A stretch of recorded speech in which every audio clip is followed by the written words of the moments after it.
प्रशांत किशोर को ही क्यों पसंद किया? आपके सामने कई सारी पार्टियां थी, आखिर प्रशांत किशोर को ही आपने क्यों अपने रास्ता माना? कल मेरे फादर का इंतकाल हो गया था, डेथ कर गए थे, तो उनका ही कॉल था कि बिहार वापस आ जाना है। हमारे साथ बातचीत करने के लिए मोहम्मद आफ्ताब आलम साहब है, सामाजिक कार्यकर्ता है, लगातार सभी मुद्दे पे बेबाकी से अपनी बात को रखते हैं। ऐसा क्या लगा कि मतलब राजनीति को चुना जाए और इस फील्ड में आगे आना चाहिए? राजनीति जो है वो एक प्रॉब्लम सॉल्विंग स्किल है मेरे हिसाब से। उसके बाद मैंने मैनेजमेंट किया है, MBA किया है, लॉ भी किया है मैंने। इंडियन पब्लिक सर्विस कमीशन के लिए मैं 2004 में अपीयर भी हुआ था।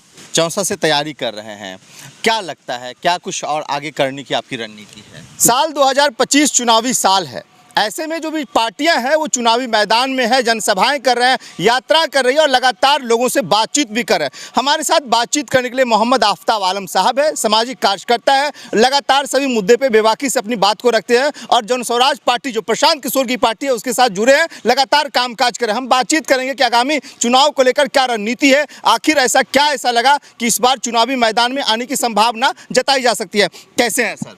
मैं ठीक हूँ। मैं मोहम्मद आफ्ताब आलम जिला संयोजक जनस्वराज से हूँ, एक सामाजिक कार्यकर्ता भी हूँ और समाज के जो पिछड़े लोग हैं, जो गरीब तबके के लोग हैं, जो अज्ञानता की वजह से गुमराही के दुनिया में अनजान भटक रहे हैं, मैं उनकी नुमाइंदगी करता हूँ।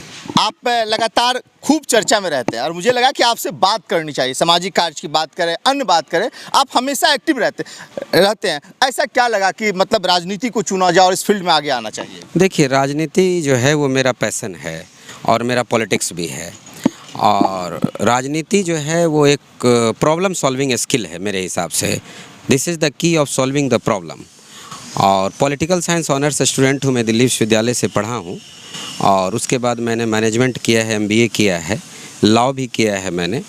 और इन सब को देखते हुए मुझे लगा कि हालांकि यूनियन पब्लिक सर्विस कमीशन के लिए मैं 2004 में अपीयर भी हुआ था, लेकिन अनफॉर्चुनेट मेरा नहीं हुआ। तो फिर मैंने सोचा कि समाज को सेवा करने से बेहतर शिक्षा के लिए और बेहतर कुछ नहीं हो सकता। एक शिक्षित लोगों को जब तक राजनीति में नहीं आएंगे, इस मुल्क का काया पलट नहीं होगा।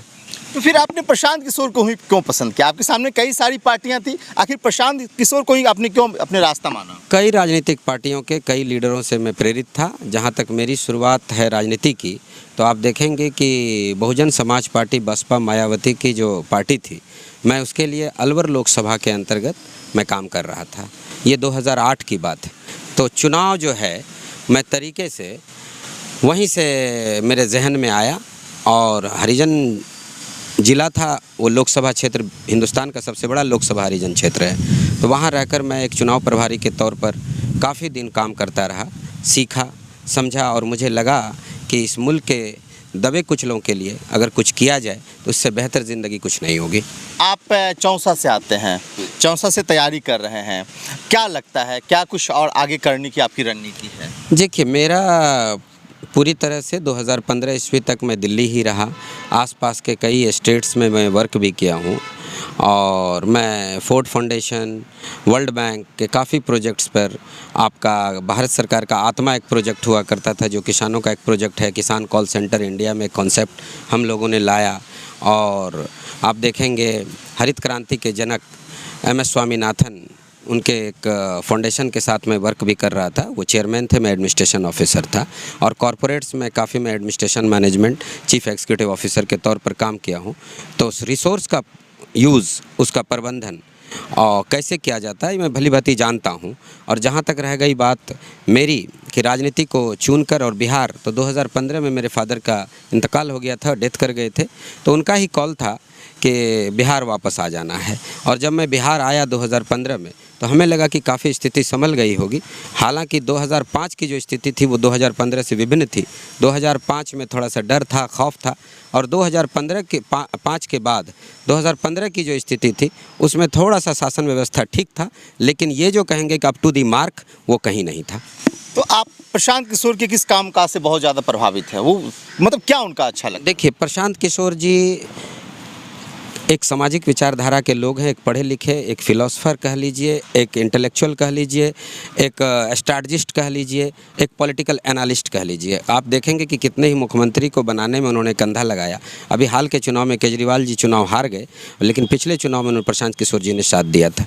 इसी नीतीश कुमार जी को कभी कंधा लगाया तो उनको भी मुख्यमंत्री बनाए। हालांकि मुख्यमंत्री बनाने में बिहार के अंदर सभी वक्त में एक अल्पसंख्यक समुदाय का बहुत बड़ा रोल रहा। हालांकि किसी मुख्यमंत्री ने मुसलमानों के साथ, अल्पसंख्यकों के साथ, जो ओबीसी और दबे कुचले लोग हैं एससी एसटी समाज के साथ, उनके साथ कभी जस्टिस नहीं किया, सोल जस्टिस नहीं किया। तो एक प्रशांत किशोर जी थे जिनका आप आर्टिकल ऑफ एसोसिएशन देखेंगे जन स्वराज का, तो उन्होंने सोल जस्टिफिकेशन के लिए जो आर्टिकल ऑफ एसोसिएशन बनाए हैं वो काफ़ी काबिल तारीफ़ है और मैं उसकी बहुत सराहना भी करता हूँ। और इन सब वजहों को देखकर काफ़ी अध्ययन के बाद मैंने प्रशांत किशोर जी का हाथ थामा और मुझे लगा कि इनके साथ हम एक लंबी लड़ाई, समाज को बहुत आगे लेकर जा सकते हैं, लंबी लड़ाई लड़ सकते हैं। आप अपनी तैयारी कहाँ से करें? मधेपुरा से हम कहें या फिर आप जहाँ से आते हैं चौसा से, कहाँ से आप तैयारी कर? देखिए, मेरा आलमनगर विधानसभा क्षेत्र है और मधेपुरा लोकसभा अंतर्गत ही आता है। तो मेरा प्राइम टारगेट जो है वो मधेपुरा और आलमनगर विधानसभा तो है ही, लेकिन जिला संयोजक के नाते सबसे बड़ी जिम्मेदारी है हमारी कि सारे विधानसभा के अंदर अच्छे लोगों को चुनाव मैदान में लाया जाए और उसको चुनाव जिताकर विधानसभा में भेजा जाए। तो वो जिम्मेदारी मेरे लिए ज़्यादा है। अगर प्रशांत किशोर जी को मौका मिलता है बिहार का मुख्यमंत्री बनने का भविष्य में, तो फिर कुछ आपकी तो बातचीत होती होगी, आप भी मतलब लगातार बने रहते हैं, तो क्या है उनका क्या रोड मैप होगा, किस तरीके से क्या कुछ होगा आप लोगों का? अभी 2 अक्टूबर 2024 को वेटनरी ग्राउंड में प्रशांत किशोर जी ने लाखों लाख की तादाद में ये पूरी तरह से डिक्लेयर कर चुके हैं। वो इंसान हमेशा सच बोलने वाले हैं, वो ईमानदार प्रवृत्ति के लोग हैं। उन्होंने साफ कहा है कि ये बिहार की बागडोर जो है, जो हर जात हर समुदाय के लोगों को बराबर का हक दिया जाएगा। आप देखेंगे कि एससी एसटी ओबीसी समाज और मुस्लिम समाज के लोगों को वो जो फोकस किए हुए हैं वो इसलिए कि स्थिति इनकी ख़राब है। सबसे ज़्यादा अगर इनकी पुनरावृत्ति होती है, इनकी उन्नति होती है, तभी जाके बिहार की उन्नति होगी।